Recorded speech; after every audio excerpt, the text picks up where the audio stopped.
La persévérance va te produire le résultat escompté. La persévérance va te produire le résultat escompté. La persévérance dans la prière, la persévérance dans la fréquentation. Tu as un projet, tu as une vision, mais tu marches tous les jours avec des gens qui n'ont pas les mêmes projets et puis même vision que toi. Et puis toi, ça te fait plaisir. Mais vous n'avez pas la même vision, vous n'avez pas le même projet. N'accusez pas les riches qui fuient les pauvres. N'accusez pas les riches des gens qui habitaient peut-être à Bramacoté et puis Dieu les a fait un peu d'ouverture. Ils sont venus à Ingré et ils ne veulent plus aller composer avec les gens de Bramacoté. Mon frère, l'environnement qui crée la disette est un environnement commandé et dirigé par l'esprit qui produit la disette.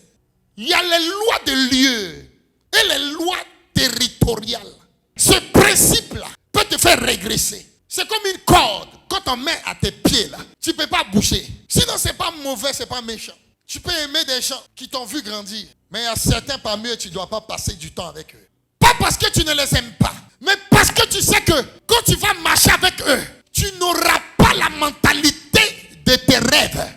On dit le premier facteur du développement, c'est d'abord changer la mentalité. Si tout de suite, d'abord je prends par exemple quartier Gobelais, tu vas là-bas, tu donnes 10 millions. Tu dis bon, fais business d'attiquer. À la base, activité génératrice de revenus. Tu penses que tu es tenté d'aider les femmes là. Quand tu déposes l'argent, où la mentalité de Gobelais, l'esprit qui les a mis là-bas, va se lever pour ne pas que ces femmes sortent de ce trou là. Une qui est sorcière va se lever. Elle va commencer à manger tout l'argent là en sorcellerie. Et tu vas voir entre eux là, ils vont commencer à s'entretuer. La haine, le truc comme ça, c'est capoté. L'argent se gâte dans leurs mains et le projet dans l'eau. Tu viens de gaspiller tout. Pour tout développement, ça commence par la délivrance. Le problème n'est pas les humains qui sont là-bas, mais c'est la loi du lieu. L'esprit qui commande ce lieu-là. Donc quand l'Éternel te parle, il y a des lieux Dieu t'interdit d'aller. Pas parce qu'il n'est pas le tout-puissant, non. Ce sont des principes spirituels que tu ne peux pas venir annuler ça. Quel que soit l'argent que tu as. Il y a des gens qui ont fait des projets et des projets pour déménager dans un quartier. À chaque fois, quand ils ont les sommes d'argent là, ça ne bouge pas. Mon frère, c'est spirituel. Même le déménagement est spirituel. Si un homme de Dieu n'a pas prié pour toi, pour t'enlever dans le lieu là, même si tu as 100 millions, tu ne vas pas déménager. Pas parce que tu ne veux pas sortir de là, mais